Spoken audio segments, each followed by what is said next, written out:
My first guest is Carole Bilson, the president of the Design Management Institute. Carole is without doubt one of the most remarkable design leaders today. Carole, thank you for joining us. It's truly an honor having you on board. Thank you, Gjoko. I'm really honored to be here today. Can you hear me okay? Yes, I can. Okay. Well, thank you so much for the kind introduction. I'm pleased to be a part of this speaker series with some very prominent people that I used to read about and admire for many years. So I'm honored to join you, Gjoko, and of course, Kareem Rashid, Bruce Mao, Stephen Heller, and Don Norman, who will follow in the rest of the series. Generally, this speaker series aims to address some of the new realities that we as designers are facing today. And I wanted to ask, what does new normal mean to you? I believe that the longer the pandemic is with us, the changes are occurring in phases. So it's almost like death and dying. In the beginning, everybody's in denial, you don't really believe it. And then as the reality starts to sink in, people's behaviors and attitudes change. One thing I can say that I've noticed is that a lot of our members who perhaps have been silent or quiet for a while are reaching out to us. So we're getting tremendous communication from around the globe, people that want to share their ideas, people that want to tune in to listen to what others have to say as a way of learning. And of course, we have some innovators who have done some small surveys of design leaders. And, one of the immediate things that we notice is that a lot of the medium and large companies have frozen their budgets. So, travel and training, nobody's traveling anywhere, nobody's spending money. Very few people are spending money for training. So people are looking for free resources and knowledge they can learn. But that, I would say that those are the immediate things that we see happening. And of course, there's a lot more going on. And in time, I believe more and more will be shared. But it also presents great opportunity. Mm-hmm. How is DMI changing in response? Yeah, obviously, we can't do the in-person conferences, which people valued highly. We always got very high marks for our in-person conferences. So we now have to offer the conferences virtually. It's not the first time that we're offering virtual programming. We've offered webcasts a lot in the past. We've offered other types of virtual programming, but we are definitely having to relook at and make the shifts that everybody is making.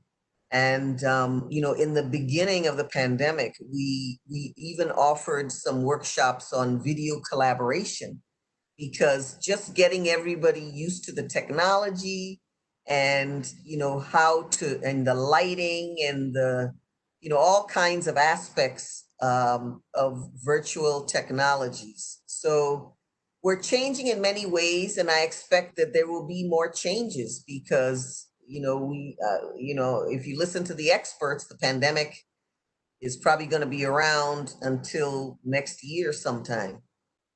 Yeah. A lot of these type of things are causing an anxiety with many designers, especially the shift from in-person to face-to-face work, essentially the remote working aspect.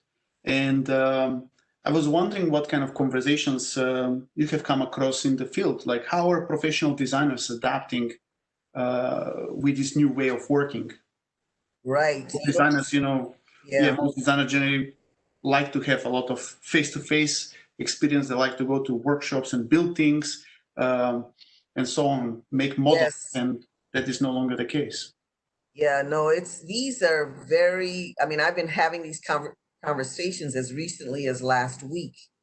Obviously, most design firms and designers have the necessary technology. So we're fortunate in that, we have these video collaboration tools. Some people may be using them more than others. So it's forcing designers to think more innovatively about how to observe and gather information that they used to gather in person. So clearly it's creating challenges because, it's a lot easier to observe and conduct testing in person than it is through video tools.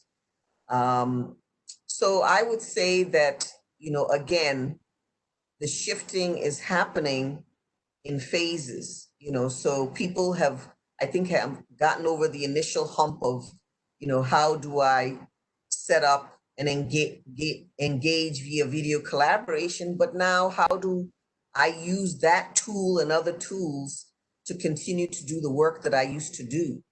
I believe, most of the, I would say, independent design firms leaders that I've talked to, I've asked them about the impact to their business. And so far, the people I've talked to say that they are still continuing on. The clients still want them to do the work. They may be shifting the type of work or reprioritizing. I also had a chance to talk to a corporate executive a couple days ago from a major brand who is in customer experience, and she was telling me that they are accelerating all their technology spending and focus around customer experience. So even though she's not a designer, that was encouraging to hear. So I'm sure it's a mixed bag, but generally speaking, that's what I'm hearing from most of the designers. Mm-hmm. That is interesting. In terms of, yes, all the challenges that everybody is pretty much experiencing right now, there are also some new opportunities emerging. There is always, historically speaking, when you're faced with one challenge, an opportunity tends to emerge elsewhere.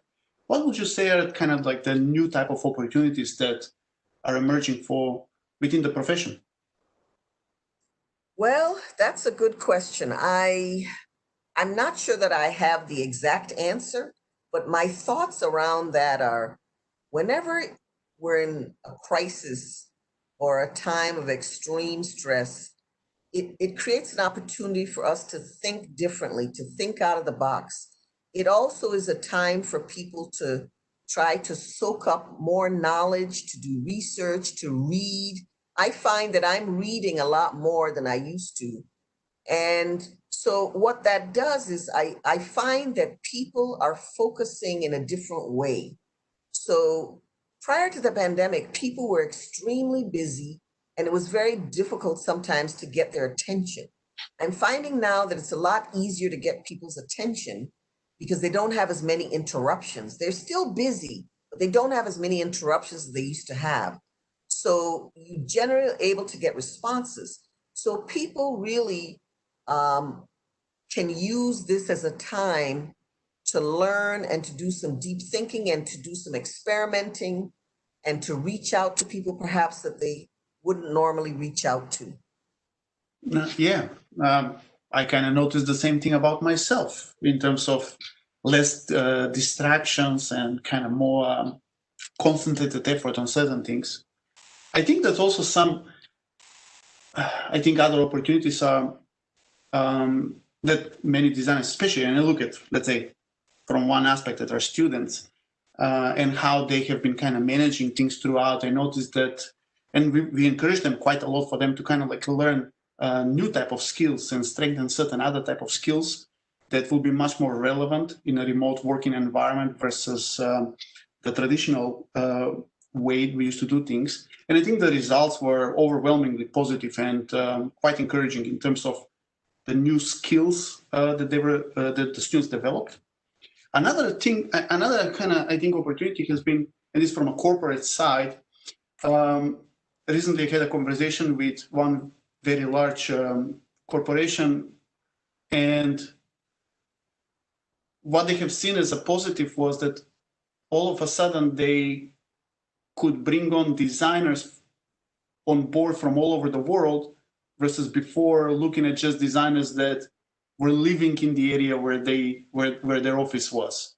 And I think they were actually quite excited about it and kind of like created a whole new opportunity because prior to that, it was kind of like taken for granted. Well, you kind of like have to live here and kind of to work here. But now that doesn't seem to be the issue anymore. And I think that their kind of like talent pool has significantly increased from that. So I Yes. think, yeah, there are some, balances here and there like that. Yeah, if I can add to that's an excellent point.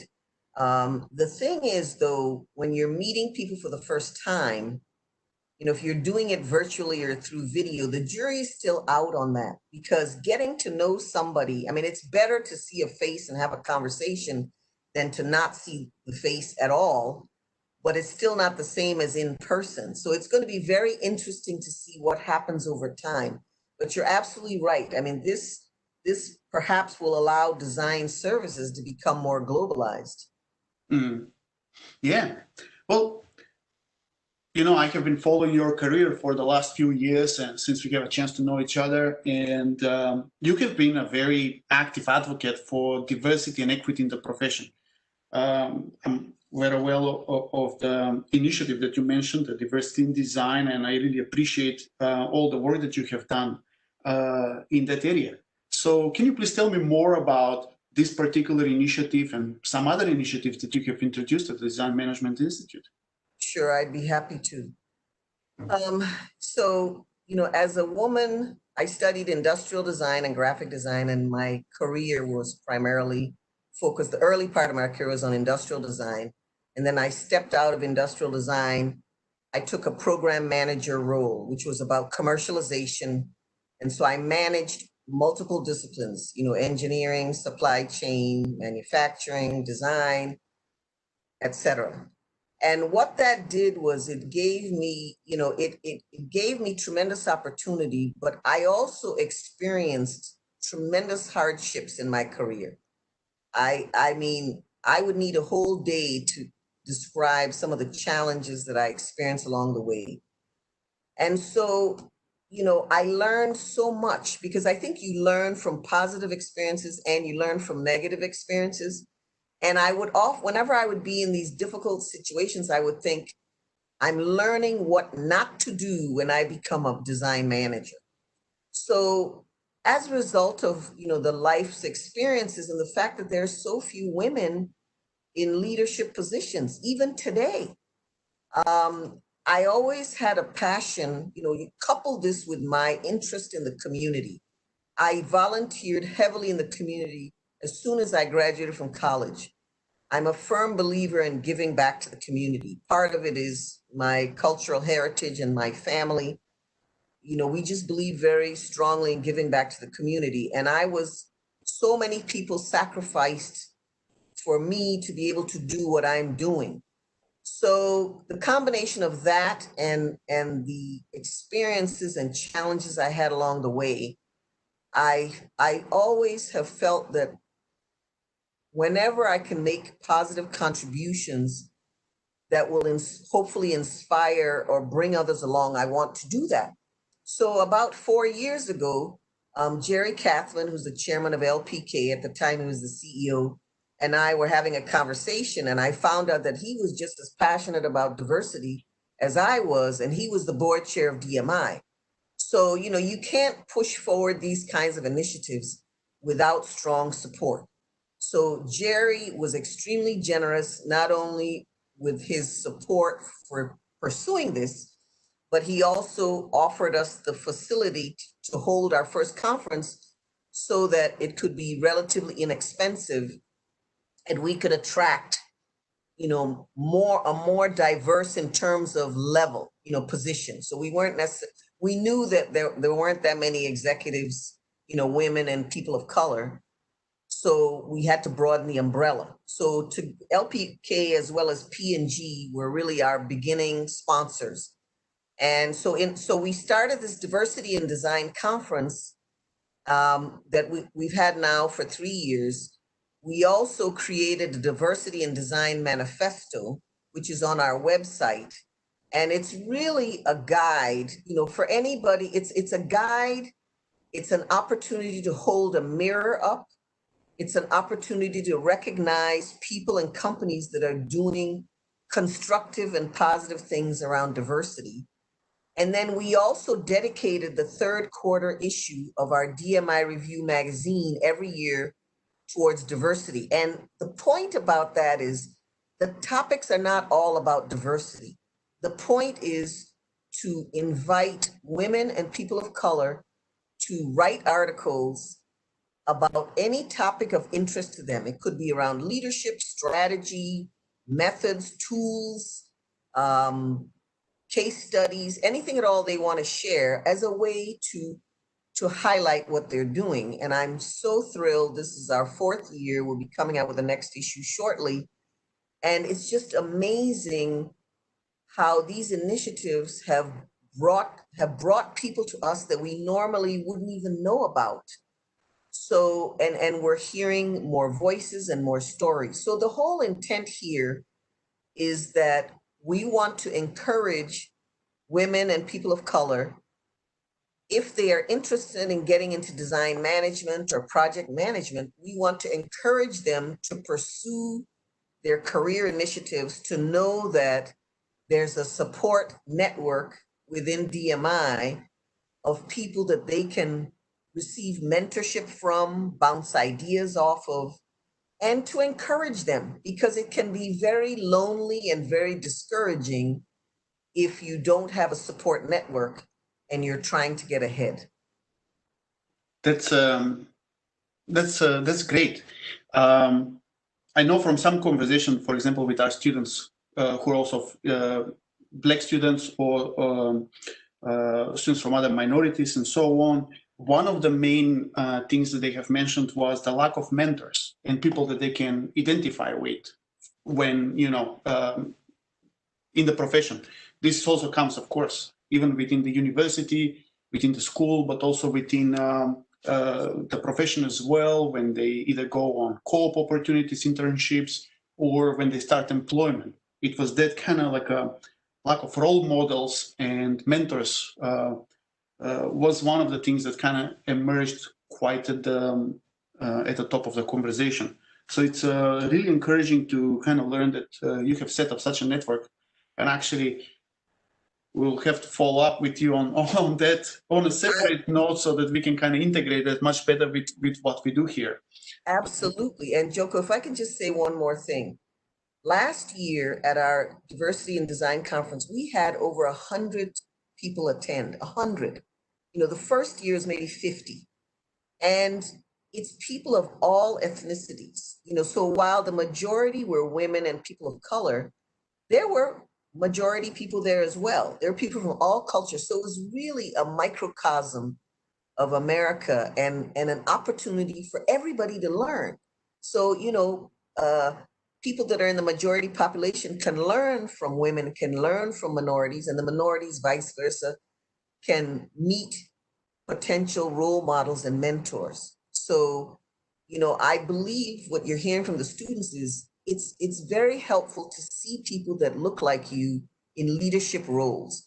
Yes, they can get tremendous learning and guidance from the teachers you have now. That's absolutely fantastic. I mean, most of my mentors early in my career were white men, and that's because that's all that was out there. And I have such tremendous respect and fondness for those men that helped me in the beginning of my career. But it certainly is nice to see, women and people of color role models, and they're out there. And it took me and DMI about 3 to 4 years to find them, because there aren't that many. Right now, most of them are pioneers, but there are some tremendously talented and very giving people out there. They're very busy, but they really appreciate the students and they want to support them in any way that they can. So I appreciate you bringing that up, and absolutely would love to follow up with you later on that. Yeah, thank you so much. We are trying to expand the reach and kind of bring different people, and more we realize that we need to kind of do these things on the levels that go even beyond race, beyond gender, and so on. We need to kind of like really embrace a culture that empowers underrepresented voices to be able to, have a platform of some sort. Yep. Um, A culture of inclusion. Yes. And I've been trying in the school, you have probably kind of seen some of the things that we have been developing and so on. And my executive team is very diverse, and we've been trying to bring new initiatives whenever we can. And we never stop. I can never say that we've done enough, So it's like a constant work in progress, everything we do. And it's really encouraging to see that there is an organization such as the DMI that can provide some of these additional kind of support structures and support systems that we can kind of leverage and kind of share some of these things together.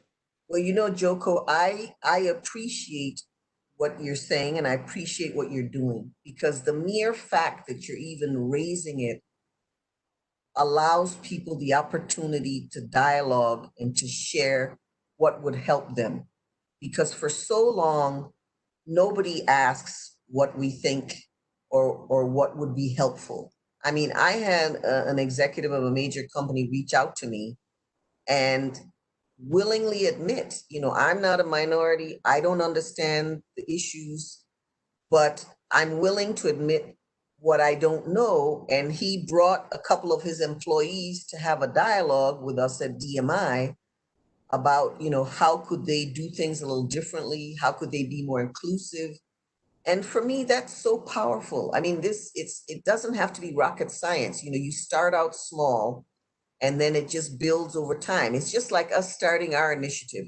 When we started it out, I tried to think of how many women and people of color do I know with the title design manager, design director, or VP. And I literally could write down probably 5 names, if even. And so literally it just took rolling up my sleeves, contacting the people I knew and saying, who do you know out there in the design world that is leading, that is doing great things, that we could pull into this circle? And amazingly, we've been able to find people all over the world. And, while the issues might be a little different in the US versus in other regions of the world, the issues are still there. And, you're so right about, I mean, in the US, for so long, Blacks and Hispanics, people of color have been shut out. And so that's part of, what you're seeing coming to the surface now. But generally speaking, around the world, if you create an environment of inclusion where people feel like they're free to speak up and their opinion and their thoughts matter, it totally changes the whole conversation. So, so I applaud you, and I wish you continued success, and anything I can do, I'll be happy to help. Thank you. Thank you so much for everything you said. I really appreciate that. I was wondering, I don't know if it's okay with you, if you would like to share some of your own personal career journey and tell us a little bit about some of the challenges that you had to overcome in your career. Okay, I will share a little bit about my career, and I have to be honest with you. I'm an eternally optimistic person, an eternally positive person, and I think most designers are. So a lot of the negative experiences, I kind of buried them, so they don't always come to the surface. But I'll at least share a little bit and just kind of walk you through my career. So I studied industrial design and graphic design in college at the University of Michigan. And then I left there and graduated, and I started working as an industrial designer and immediately started to experience some tremendous challenges. I mean, all the isms, sexism, racism, you name it. But the thing is, a lot of it, most of it was subtle and some of it was explicit. But back then, people didn't talk about these things. And so you just had to kind of suck it up and keep moving. So I started as an industrial designer. And I worked at Kodak for 13 years, and I worked on all kinds of products. I mean, over 100 types of products, everything from medical blood analyzers to swimming pool sensors, cameras of all types, digital, traditional cameras. I mean, at that time, Kodak had 17 different business units. So I was very fortunate that I got so much design experience in one company because the company had a huge breadth and depth of products. But when I was an industrial designer, would you believe that I was working for 7 years on so many project teams? And it wasn't until I had been working for 7 years that I was in a project meeting with other women. So in other words, for 7 years, I never saw any women on any of the project teams I was on.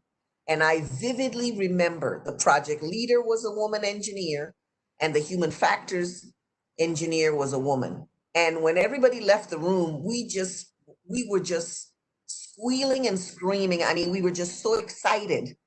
Nobody else could appreciate that but us.